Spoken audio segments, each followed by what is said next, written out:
Hey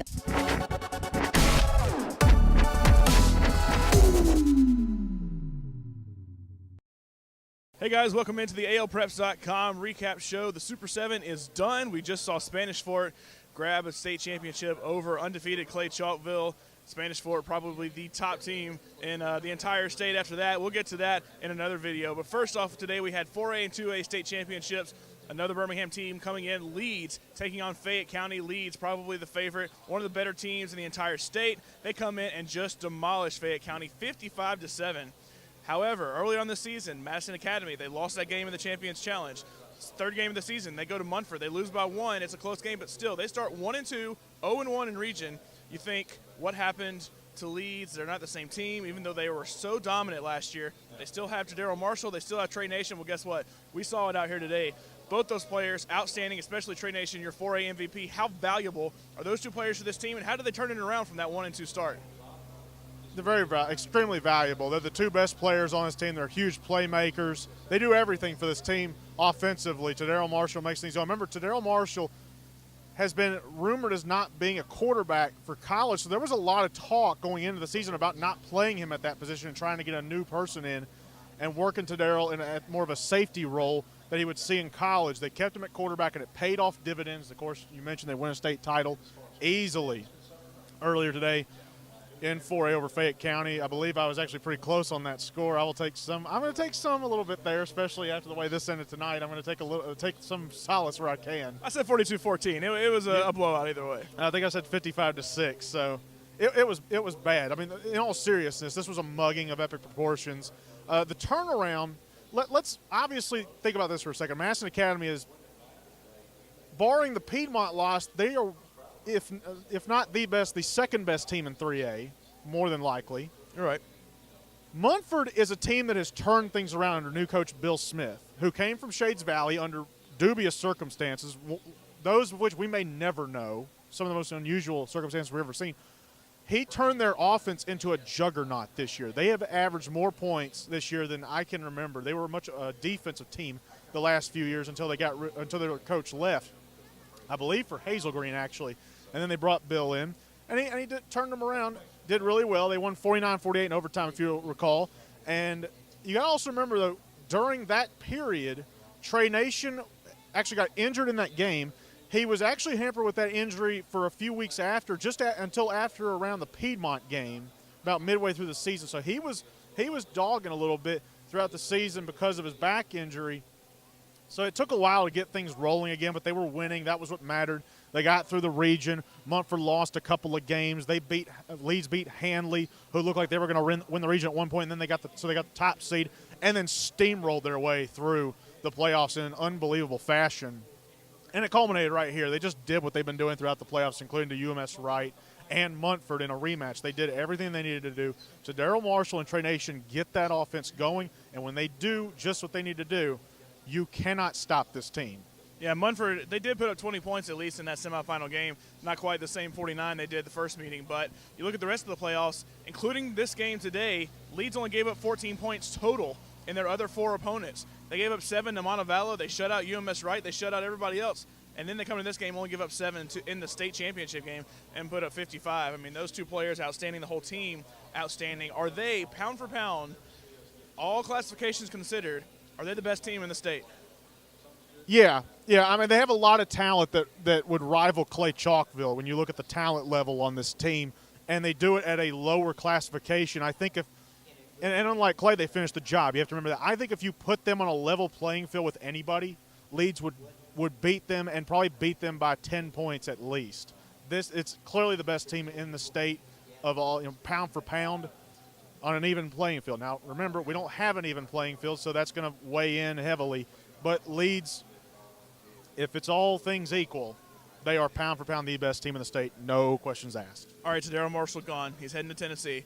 I'm going to surprise you with a question. We'll talk about that in a second. Nation's gone as well. Without those two dynamic players, is Leeds the same next year at all? And if not, who's the team that can take their place in 4A? I mean, they're clearly not the same. I mean, you lose your top 2 playmakers, you're going to suffer some losses. You're going to suffer some losses in the offense. I don't know what their returning starter numbers look like just yet. It better be high on defense if they want to be, just as good next year. I think they're going to take a dip. There are a few teams that can challenge them, particularly from the South, even in their own region, especially Munford. We mentioned Munford. Bill Smith, what he is doing with this offense, they are going to put up points every year with the way he likes to run offense. He has given them a new identity in just one season. Imagine what he can do in year 2. I think Munford is actually my favorite until I actually look down the roster just thinking off the cuff with the fact that Marshall and Nation are gone this year. I would put Munford at the top of the food chain in Region 3 of 3A. Not to mention UMS Wright out of Region 1, who is a really good team, really capable. They just ran into a Leeds buzzsaw on any other given night against any other given team. UMS Wright might have been here. And they're always there. They're always in the competition. Yeah, and would have probably done the same thing, at least maybe a little less point differential, but still nevertheless would have beaten Fayette County. And then, I'm not going to put Fayette County. The only North team I would even consider looking at had a very disappointing season this year, but they're always in the mix sometime, somewhere. And I'm going to go with Cordova. I'm going to go with Cordova. I'm also going to give a little love. I was actually thinking more along the lines of Deschler originally, but Cordova was so good, and they're always there as well. But I like Deschler because they always come out of that North region hot. For some reason, they faltered this year. Didn't work out. Brooks actually got farther than they did. But Deschler and Cordova out of the North are the two teams to watch out for out of 4A. But really, that's about it. The competition for Leeds is going to come out of the South in this case, and I think Munford, it's right in their own backyard in 3A and Region 3, and it's Munford right there on their heels. Yeah, you also got Montevallo sitting there in Region 3 ready to pounce. Andrew Zhao, Antonio Langham, they got them really a way improved this year. Who knows what they can do next year as well. However, they ran into the Leeds machine. One of those touchdowns in that 14-point that they've given up. But all right, we talked about the 2 players that are going to be gone. Who can possibly replace them? They're way too good to replace. Marshall's going to Tennessee. We talked about that. Maybe he might not play quarterback. He's, of course, listed as an athlete because he can do it all. I think he was still a leading rusher even over Trey Nation coming in, and he also, of course, can throw the ball around. We saw everything. He didn't have to throw the ball around. His stats weren't that great throwing the ball. I think he threw it 6 times today, actually. It didn't need to. Hey, you put up 55 points anyway, you're not going to have to throw the ball. But they're gone. Marshall's going to Tennessee. We think he might can play quarterback at Tennessee after what we've seen Tennessee do, what Butch has done up there. It could happen. With the way they use Josh Dobbs, I wouldn't be surprised if Tadero Marshall found his way into the quarterback position. Maybe not the starting role, but at least trying to work his way towards that. Time will tell. We'll have to see. Obviously, if he even sticks to Tennessee, hasn't signed the. I don't know if he's signed just yet. It's just committed. So we don't know. These high school kids. Anything is up for grabs when it comes to high school recruiting. So Tennessee's not a given. But if he does go there, for all intents and purposes, since he is verbally committed, he could work his way into a battle for the quarterback position, and that would be interesting to see. I am not a big fan of Marshall's passing accuracy, his passing ability to be able to find his targets consistently, which is going to be a killer for him. But if he can be developed into a great quarterback, then all bets are off, and he's certainly in the mix. He's certainly got the athletic ability to run Tennessee's offense the way they've been doing it with Josh Dobbs. You talk about the fact that he can flip. I think he's probably going to be pretty solid at Tennessee. They can use him in a lot of ways. But Trey Nation, undecided. A lot of people are saying maybe he's leaning Louisville. Cincinnati with Tuberville's on that list. Georgia Southern's on that list, too. We've seen what Georgia Southern's done on this field. Put all kind of yardage and points up on a great Alabama defense. Running backs can thrive at Georgia Southern. Where do you think he ends up when he finally commits on signing day? I think he's going to go with one of the bigger schools, not Georgia Southern in this case. Sorry to the Eagle fans out there over in it's worth a shot. Over in Statesboro. I think there's different factors here. You have Petrino versus Tuberville in this case. Tuberville is very instrumental in recruiting in Alabama, obviously with his past ties as Auburn head coach. Petrino has done particularly well. Remember, he grabbed a couple of players from Central Phoenix City in the past few years. So he's done some good things. I think if Nation wants to be a pure running back, he's more likely to lean towards Louisville. Cincinnati's an all-out air assault, and I know Petrino likes to air it out too, but he's more likely to give the ball off to his tailback. Remember what we saw with a guy like Niall Davis years ago at Arkansas. You are more likely to see that kind of thing with Nation at Louisville than you would at Cincinnati, where they have a young quarterback in Hayden Moore, former Clay-Chalkville quarterback, who's going to take over more than likely for Gunnar Kiel. He's had a few starts already because of Kiel's injury early in the season and played beautifully a lot of times. Had some bad starts as well, but in the end, it's going to be a sophomore quarterback. That team, I think they have a little bit more upside going forward. Louisville plays in the ACC. That's certainly a big advantage, but the AAC has a lot of good teams, and is the way they played this year, they could certainly make an argument they've been better than at least one Power 5 conference.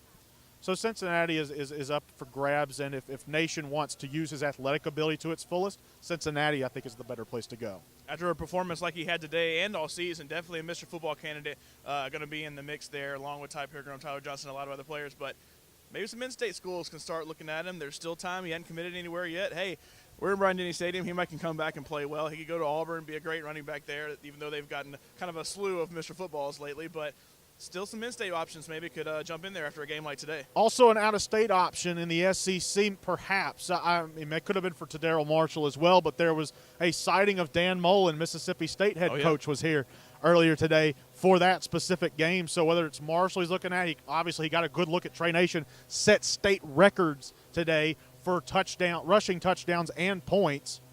That certainly could weigh in a lot of good favor for Trey Nation.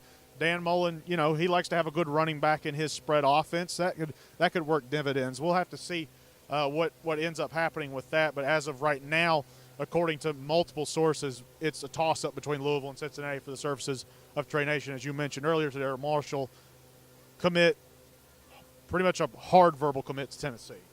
All right, so Leeds dominant this morning, 55-7. They are your repeat state champions now in 4A. They've won 2 in a row. Also kind of a beneficiary of that 7A classification. They got away from Madison Academy, even though it wouldn't have mattered this year. They did get up there and win 2 state champions. 2A, we had Fyffe take on Elba, a rematch of last year. Fyffe won last year 28-17.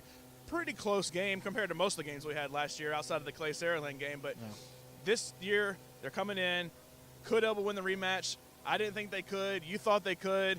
I was high on Fyffe all season. They played through probably the deepest side of the bracket in any classification in that 2A North.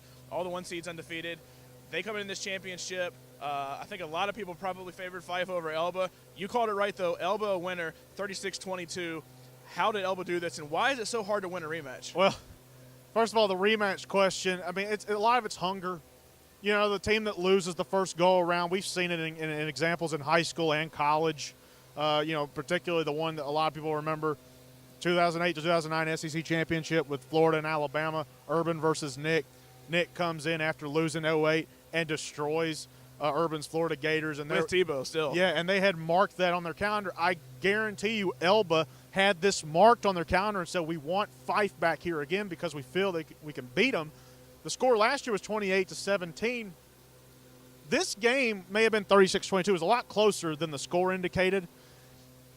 I think the way Elba won this game, though, was by controlling the line of scrimmage. They did a really good job running the football today. They were dominant with 3 different rushers going for 277 yards, including their quarterback, Ramsey Rigby, the son of the head coach. He did a fabulous job guiding this offense down the field, particularly with his legs in key situations. I was on the sideline for a couple of his big runs towards the end zone on the far side. He was masterful, and it was amazing to see after the game with Coach Rigby be interviewed and asked, what does this mean for you to coach your son to a state title? And he said, I've been doing this for 25 years. It is easily the greatest feeling in the world, and really couldn't go on any further. You got choked up and emotional, and you see just what this means for those two to come back a year after such heartbreak and to take care of business in Bryant-Denny Stadium. Nice job by the Elba Tigers to get the rematch victory. They dominated on the ground, really, even though the score was 14 points. It was a close game. Fyffe did a really good job as well with Kilpatrick running the football, but in the end, Elba too much. They were just too much and never really gave up their lead late in the game. Elba went for 2 on all their touchdowns. They got the first 3 to put them at 24. That already puts you a field goal over where you would normally be with that 21. What could Fyffe have done different? Could they have stopped those 2-point conversions, maybe changed the pace of the game a little bit? Could they have passed the ball more because there's a heavy rushing attack from both teams? What could they have done differently? It goes back to what I talked about, what was successful for Elba. It was if you're Fyffe, you should have controlled the line better. You should have gotten better penetration. and you had to corral Rigby. They allowed Rigby to get outside way too many times, and when Rigby got outside and got to use his legs, he was killer in certain situations, especially on third downs. He was crucial. So you have to be able to keep the quarterback contained inside, in between the tackles, and when they didn't do that, it was doomsday for Fyffe, and it just didn't work out in the end. That would be the changes, though. That would be the things they needed to do, and just ultimately not able to execute. Elba wins the rematch, as we said, 36-22. Could there be a third match, real quick, next year? Fyffe Elba Part 3? I'm going to say no. There's a lot of good competition in 2A. We talked about how deep it is, for goodness sakes. Right. I mean, it is insane. Cleveland, Randolph County, Tanner, Red Bay, just to name a few out of the north. Plus you have GW Long, Sweetwater, who could potentially go to 1A, but if they stay at 2A, they're there. There's a lot of great teams. Washington County, Flomaton, Mobile Christian out of the south. It is, without a doubt, it was the deepest classification this season, and you saw why today in this game. Those two put on a phenomenal show, and like I said, much closer than a 14-point spread. No doubt. 2A so deep. Leeds your 4A champion. Elba your 2A champion. We're going to break down 6A. Spanish Fort wins over Clay-Chalkville 31-28. Click right here. You can view that video for the 6A championship with Aaron Daniel. I'm John Lunsford. Follow us at ALPreps, Facebook.com/ALPreps, and ALPreps.com. Live from the Super 7, we're done here. Leeds, Elba, your 4A and 2A champions.